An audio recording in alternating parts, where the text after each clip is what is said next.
Inna lillahi wa inna ilaihi raji'un. Inna lillahi wa inna ilaihi raji'un. Malam adalah sempurna. Tempat bagi manusia semacam saya mencari harapan.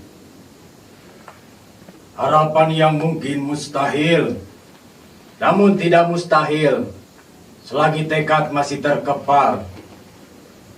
Mungkin sebagian dari kalian sudah tahu bahwa beberapa saat yang lalu ada seseorang wanita yang mati. Ya, dia mati tepat pada malam Selasa Kliwon.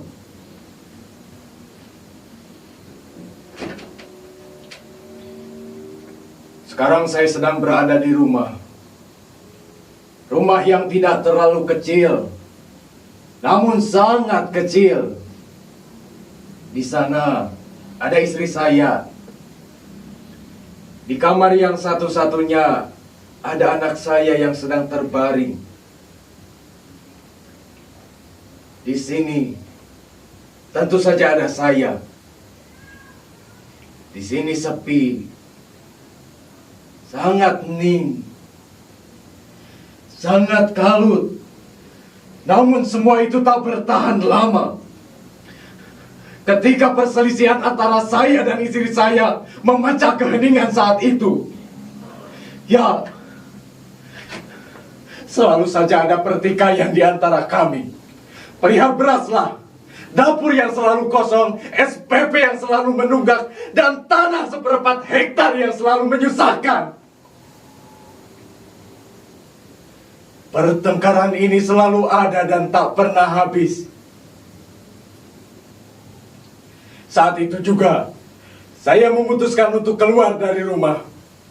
Karena saya tahu, apabila saya tetap di sini, pertengkaran akan tetap berlangsung.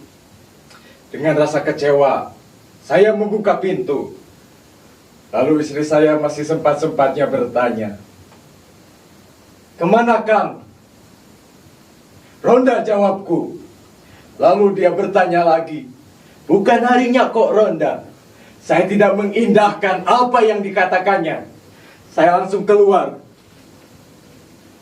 Bukannya saya tidak peduli. Saya marah terhadap saya. Saya marah terhadap keadaan. Saya marah terhadap semuanya. Bagaimana tidak? Saya kira semua penderitaan telah singgah dalam keluarga saya. Saat ini, saya bingung harus melakukan apa. Saya frustasi. Entah apa yang saya pikirkan. Saya hanya ingin kaya raya, yang barangkali hanya itu cara agar bisa keluar dari situasi ini. Diselimuti gelisah dan pikiran yang buntu, terbesit dalam pikiran saya untuk melakukan pesugihan. Ya, pesugihan. Tapi saya juga masih bingung. Lalu saya berpikir, semakin saya berpikir dan terus berpikir dan terus berpikir, semakin saya yakin hanya pesugihan. Ya, hanya pesugihan. Hanya pesugihan yang bisa membuat saya kaya raya. Banyak uang, banyak harta, banyak segalanya.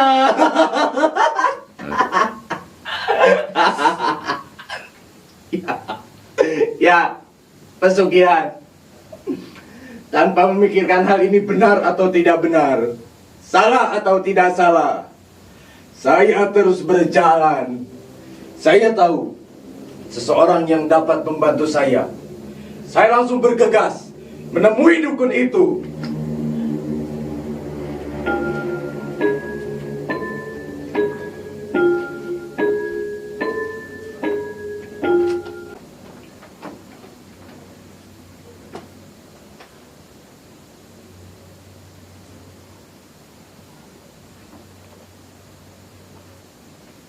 Sesampai di sana, sebenarnya saya juga masih bingung harus mengatakan apa.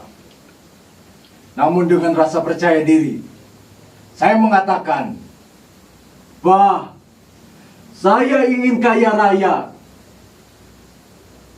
Dan dia tidak langsung menjawab. Dia hanya diam. Lalu, dia mulai berbicara. Ada beberapa persyaratan yang harus kamu tunaikan. Dari sana, saya hanya mengangguk-ngangguk saja. Yang pertama, bertapa 7 hari 7 malam di hutan. Dan yang terakhir, menggigit telinga perempuan yang mati pada malam Selasa Kliwon. Ya. Ya, saya akan lakukan semua itu. Tak lupa, dia juga memberikanku beras kuning dan jampi-jampi untuk berjaga-jaga. Saya akan lakukan semua persyaratan dari Mbah Dukun itu. Bertapa 7 hari 7 malam dan menggigit telinga perempuan yang mati pada malam Selasa Kliwon.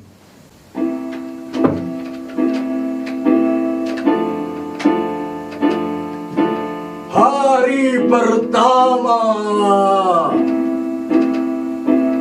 hari kedua,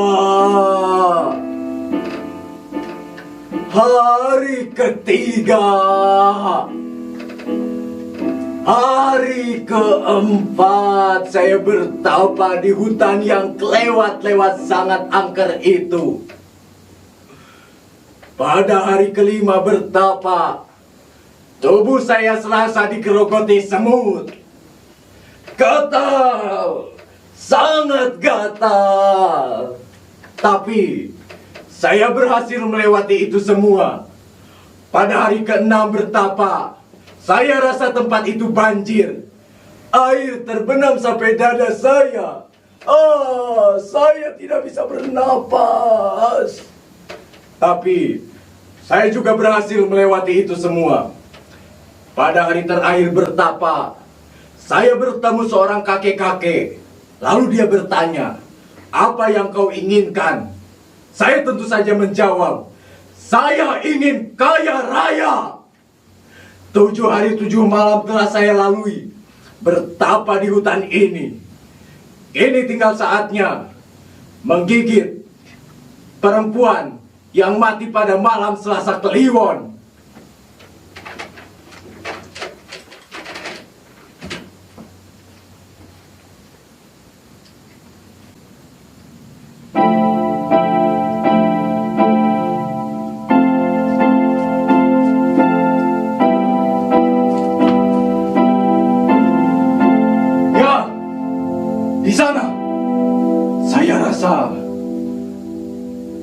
Di ujung pesawahan itu terdapat gundukan-gundukan tanah.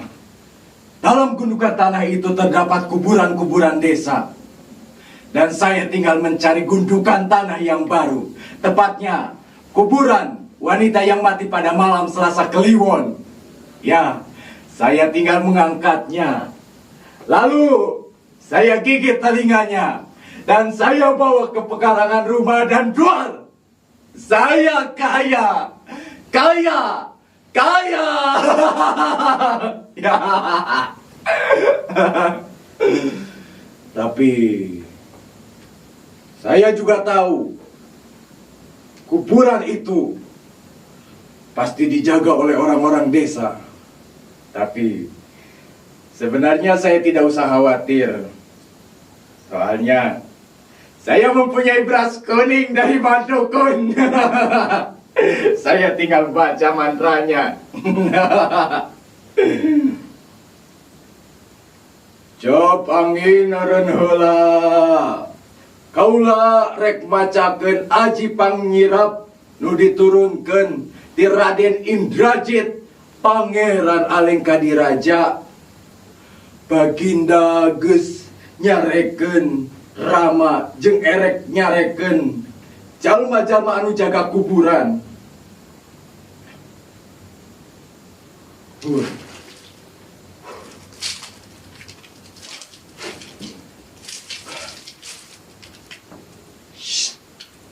Beres.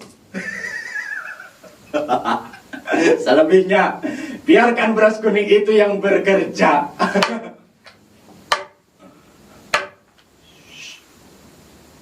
Sabar, sabar. Bekerja itu tidak boleh gerasa gerusu. Lihat, lihat. Orang-orang itu tertidur pulas. Manjur juga mantra itu. Ya, sekarang malam ini terlampau terang. Saya matikan saja rongsokan ini.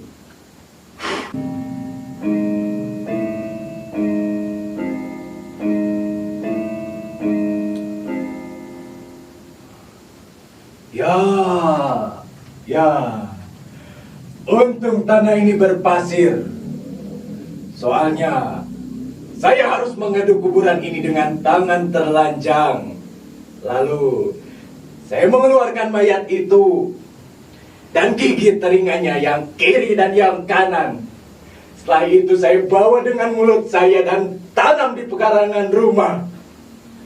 Sebentar lagi impian saya akan terwujud. Saya akan menjadi kaya raya. Ya. Ini adalah lagu terakhirku. Saya akan menggali kuburan ini. Telinga, telinga, telinga, telinga, mayat, mayat, mayat.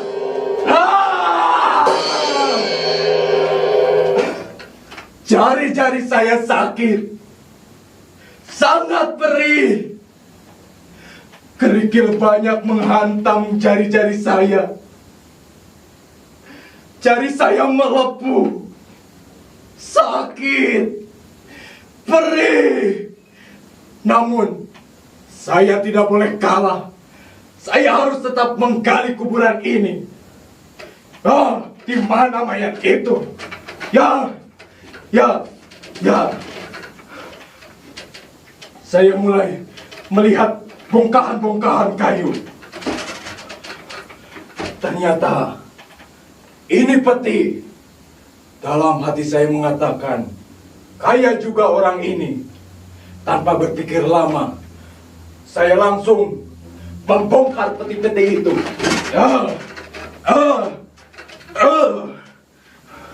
Tanah-tanah mulai menutupi mayat itu. Asal kalian tahu, saya tidak bisa berdiri di tanah ini tanpa berdiri. Lalu saya coba mengangkat. Saya raih kapan itu dan terus menariknya.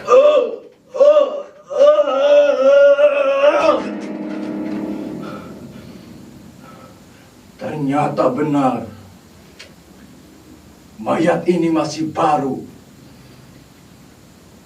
Bau kapan? Bau kapur. Saya buka saja bagian yang menutupi kepalanya. Rambutnya terlampau panjang sampai menutupi telinga.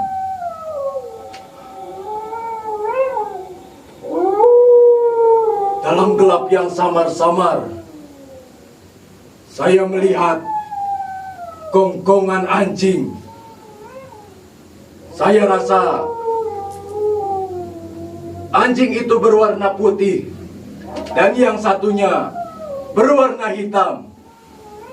Sekalipun saya tidak jelas melihatnya, saya tahu anjing itu pasti anjing-anjing siluman yang lidahnya menjulur keluar, air liurnya menetes, dan taringnya yang tajam dimunculkan. Saya harus bersilah hikmat. Karuhun, Karuhun, izinkan cucumu bekerja.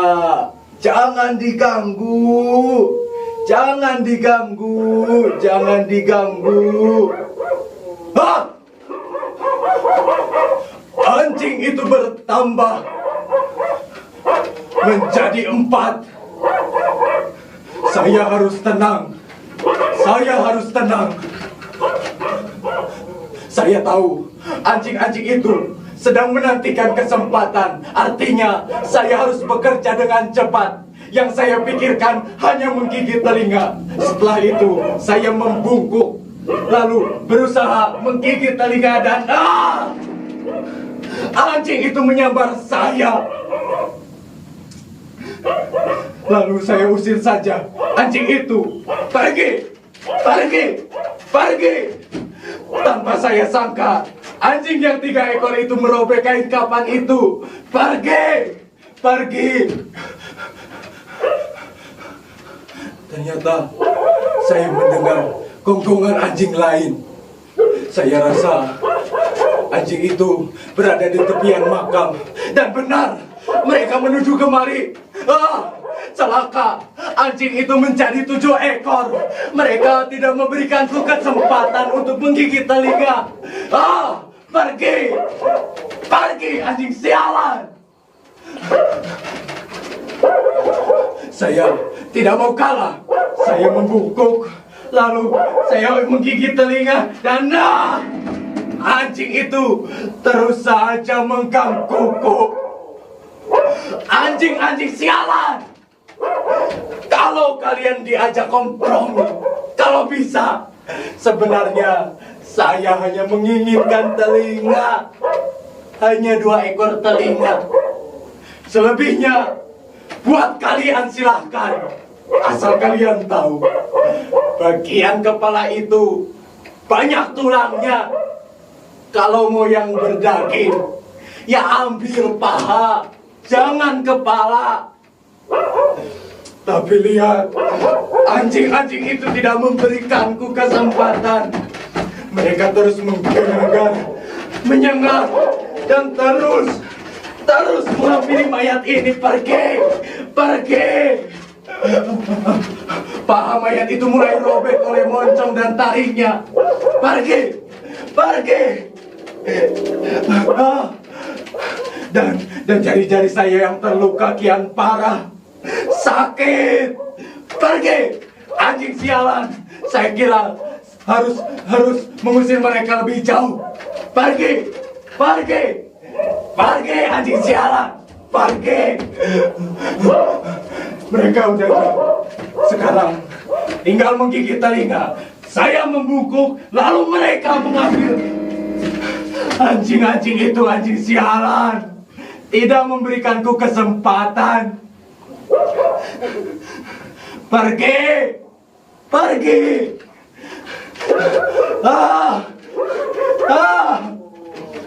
Jari-jari saya terluka parah. Darah menderas sampai membasahi makam ini. Sakit.